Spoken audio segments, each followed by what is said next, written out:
안녕하세요. 오늘도 정책학 계속 말씀드리겠습니다. 오늘 얘기할 게 사실은 종강하기 전까지 오늘 부분이 제일 좀 까다롭고 어려운 부분이에요. 자, 그 이유는 한 번도 여러분들이 겪어보지 못한 거기 때문에 그렇습니다.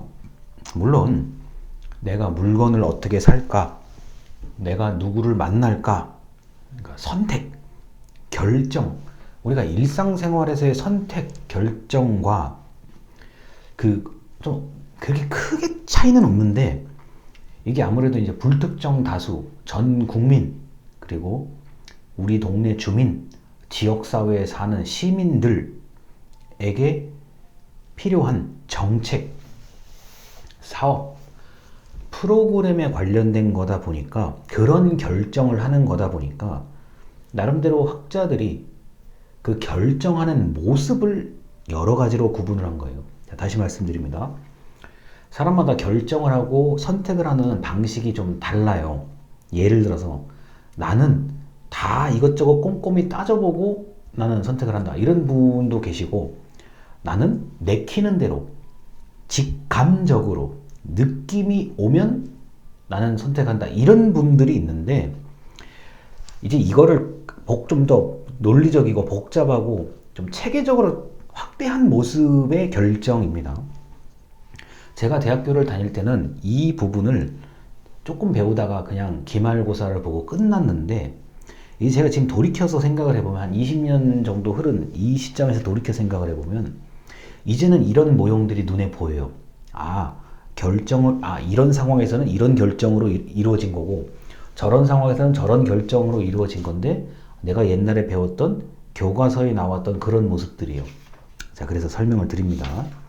164쪽에 그러니까 다시 말씀드리지만 결정과 선택을 하는 그 모습들을 오늘 다 설명을 드리는 거예요. 자, 이제 정책 결정을 남겨둔 상황이에요. 여러 가지 이거를 할까 저거를 할까, 이제 그런 그 상황에서 정책 결정자가, 그게 누가 됐든 간에 결정하고 선택하는 사람의 그 모습을 나타낸 겁니다. 164쪽에 동그라미 2번이에요. 자, 이 합리 모형에 관련된 건데, 그 합리 모형은 좀 이상적인 결정하는 모습을 보여준 겁니다.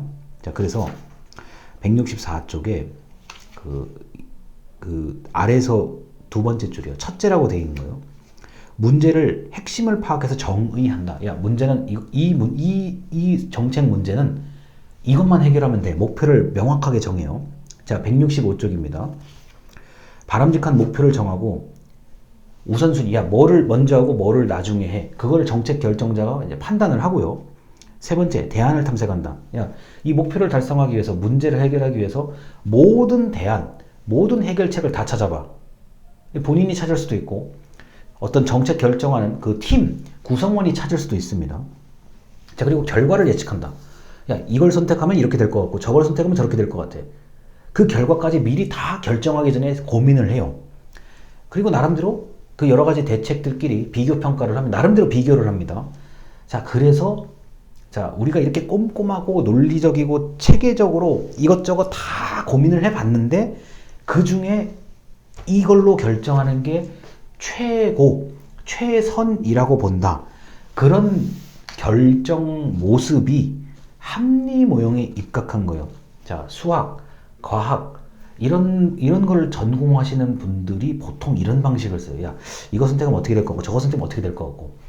만약에 이게 이해가 안 되신다고 그러면은, 우리가 얼마 전에 그 로켓, 지구 밖으로 나가는 로켓을 한번 발사한 적이 있는데, 그런 로켓을 만드는 정책, 우주선을 만드는 정책 같은 경우는 굉장히 합리 모형의 발상이 강해야 돼요. 왜냐?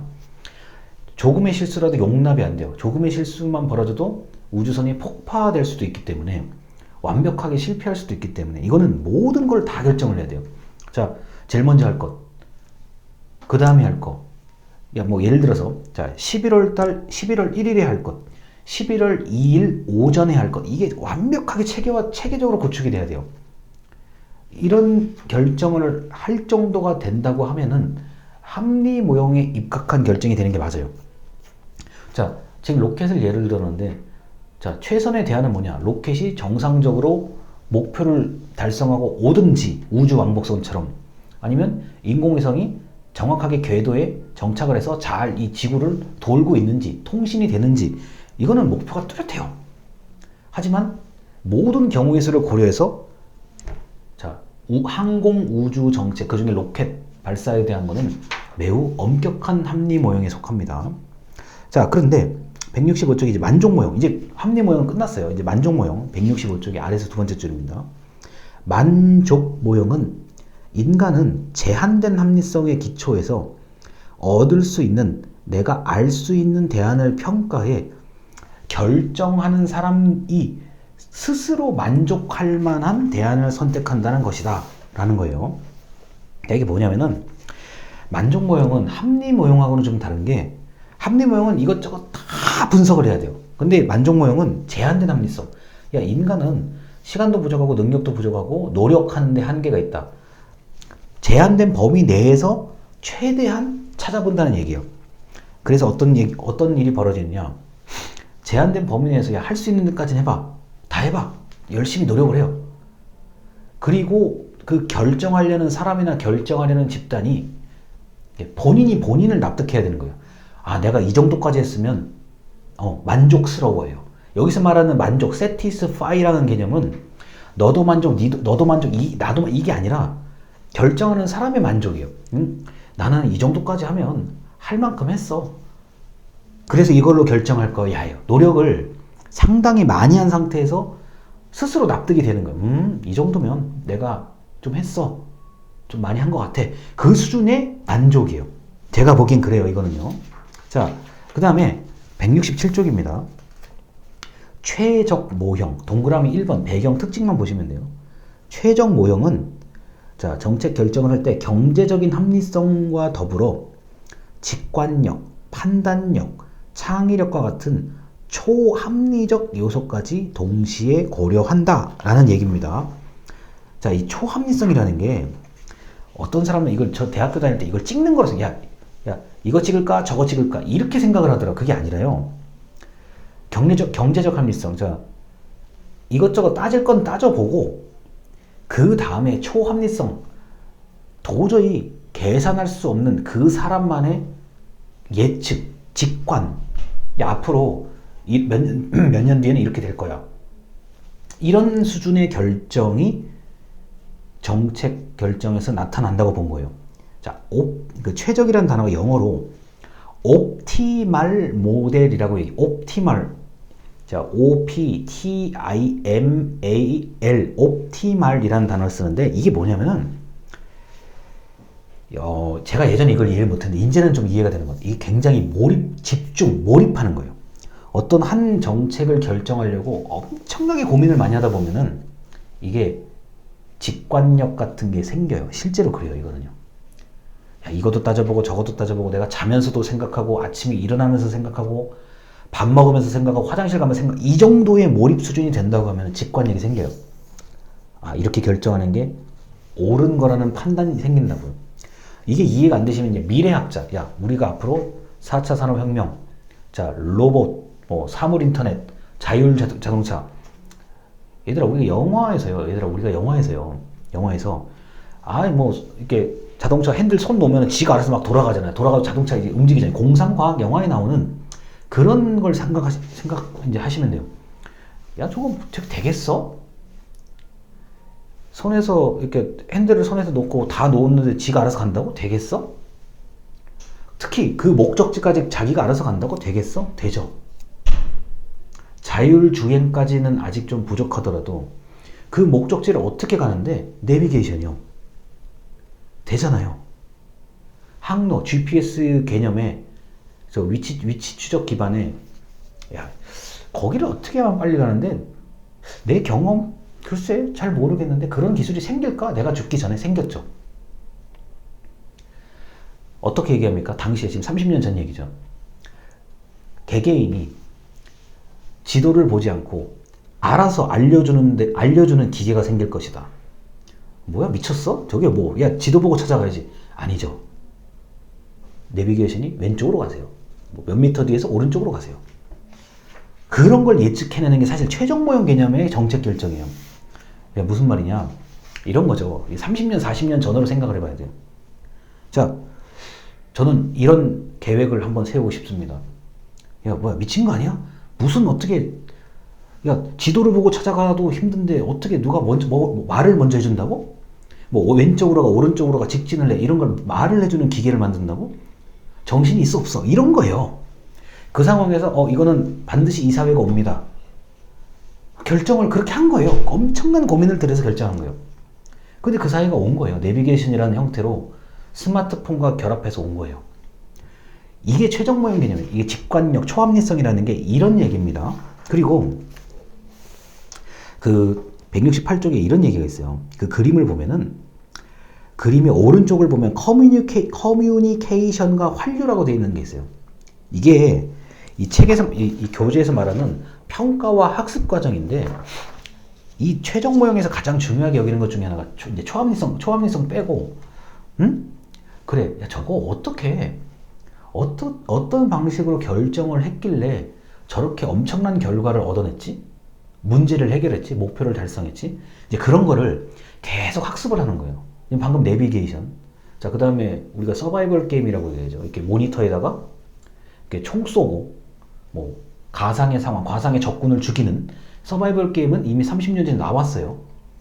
근데 사람을 이렇게 총 쏘고 뭐 칼 뭐 하고 이렇게 싸우는 거를 별로 좋아하지 않는 사람들도 많아요. 야, 이 기술이 너무 아까운 거야. 이 모니터에다 비치고 이렇게 총 같은 거 쏘고 하는 게 아까운 거야, 이 기술이. 이걸 그래서 어떻게 합니까? 자, 우리나라가 굉장히 독창적인 걸 하나 만들어내죠. 그게 스크린 골프 같은 거예요. 스크린 골프요. 야, 굳이 골프를 어디 가서 치는 게 아니라 동네에서 가깝게 모니터를 보면서 마치 게임하듯이 치면 어떨까? 야, 우리가 총싸움하고 이런 것도 좋은데 그 기술을 약간만 응용하면 스크린 골프가 될 것 같아. 이제 이런 거를 이제 응용하려고 하는 차원에 좀 도움이 되는 모형이 이 최종 모형 개념이에요. 그래? 근데 이거, 야, 요거 조금만 더 바꾸면 좀 재밌을 것 같은데. 이제 그런 걸로 나가는 게 있고. 그 다음에 이제 레저, 스포츠, 여행 쪽으로 가면은 어떻게 됩니까? 야, 이제는 우리가 그 나라에 가보지 않고도 갔다 온 것 같은 효과가 나올 수 있도록 한번 정책을 만들어 보자. 야, 미친 거 아니야? 그게 어떻게 돼? 안경 같은 거 쓰잖아요. 가상현실, 증강현실이요. 나 이거 옛날에 10년 전에 이거 미쳤다고 그랬는데 해보니까 이게 괜찮은데? 아니, 우리가 이거 안경 쓰고 이렇게 이거 보면은 절벽이 아닌데도 절벽 떨어지는 것 같은 느낌 그렇게 만들어 놓잖아요. 이런 게 제가 볼 때는 이 최종 모형 개념에서 나오는 것들이요. 그런 형태의 정책 결정이라고 보시면 되겠습니다. 자, 그리고 169쪽에 좀 어려운 얘기인데 이게, 자, 맨 위에 혼합 주사 모형. 여기서 말하는 주사라는 거는 렌즈를 얘기해요. 카메라 렌즈. 자, 혼합 주사 모형은 그 합리 모형과 점증 모형을 합한 것이라고 얘기를 하는데 그 다음 문단입니다. 혼합 주사 모형은 근본적 결정과 세부적 결정으로 구분하고 있다.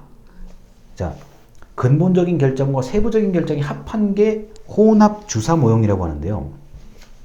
이건 우리가 이제 게임을 잘 하시는 분들은 특히 팀플레이, 여러 명이서 한 팀이 돼서 게임을 하시는 걸 좋아하는 분들은 이게 이해가 될 거예요. 뭐냐? 내가 예를 들어서 오버워치를 하든 롤을 하든 피파를 하든 온갖 게임을 하는데 이 PC방에서 모여서 팀을 짜서 이제 게임을 한다고 생각을 해보세요. 야, 우리가 지금 쟤네 팀을 이겨야 되는데 어떤 작전을 짜야 되는 거예요. 한 팀이 한 3명이라고 치고, 야, 쟤네 팀이 이런 걸 잘하니까 우리는 이렇게 초반에는 이렇게 하고 중반에 후반에는 이렇게 전략을 짠다. 전략을 다 공유를 해요. 그러니까 정책 결정하고 똑같은 원리예요. 한 팀이 전략을 공유를 해요. 자, 그런데 이제 게임을 시작을 하는데 어떻게 됩니까? 상대방이 있기 때문에 내가 생각한 대로, 우리가 원래 생각한 큰 흐름대로 안 가는 경우들이 생겨요. 그러니까 제가 지금 게임을 정확하게 얘기할 수가 없어서 그런데 이 부분마다 특정한 지역 부분마다 이게 좀 자잘한 문제들이 많이 생겨. 자, 그럼 어떻게 됩니까? 야, 우리가 생각한 큰 틀은 그대로 유지를 해. 야, 그 중에서 거기 급한데 빨리 거기 좀 해결해봐. 그럼 그 부분에 집중해서 해결해요. 그 다음에 원래 가지고 있던 우리의 전략대로 또 밀고 나가요. 그래도 어떻게 됩니까? 야, 저쪽에 무슨 문제가 생겨. 빨리 저것 좀 빨리 처리해. 거기에 집중을 해서 처리를 해요. 그 다음에 다시 우리의 원래 계획을 다시 한번 검토를 해서 쭉 이렇게 밀고 나가는 거예요. 이런 형태의 결정이 혼합 주사 모형이라고 얘기를 해요.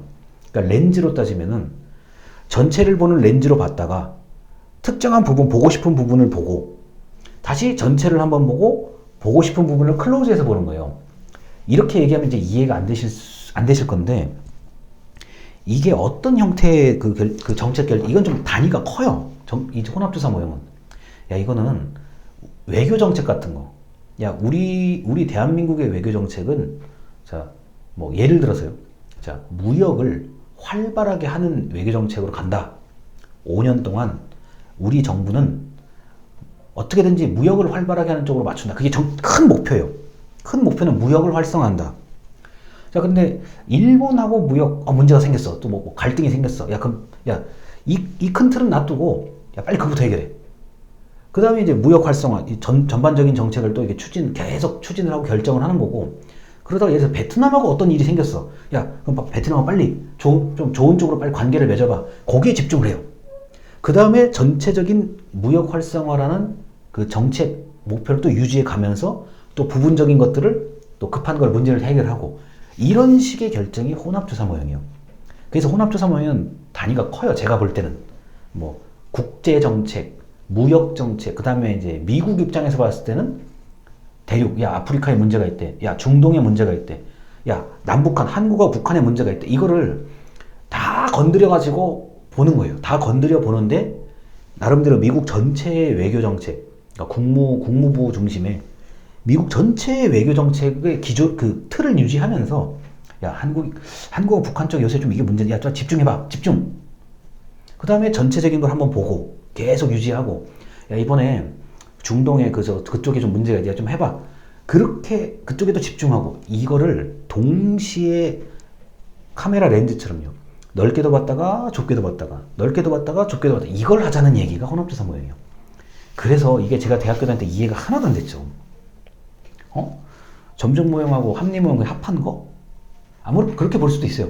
그런데 제가 지금 이해하는 관점에서는 넓게도 보고 좁혀서도 보고, 넓게도 보고 좁혀서도 보고, 이런 개념이 바로 혼합주사 모형이라고 할 수 있겠습니다. 이게 설명하기가 좀 난감해요. 그래서 이렇게까지만 말씀을 드리고 일단 영상 마무리하겠습니다. 감사합니다.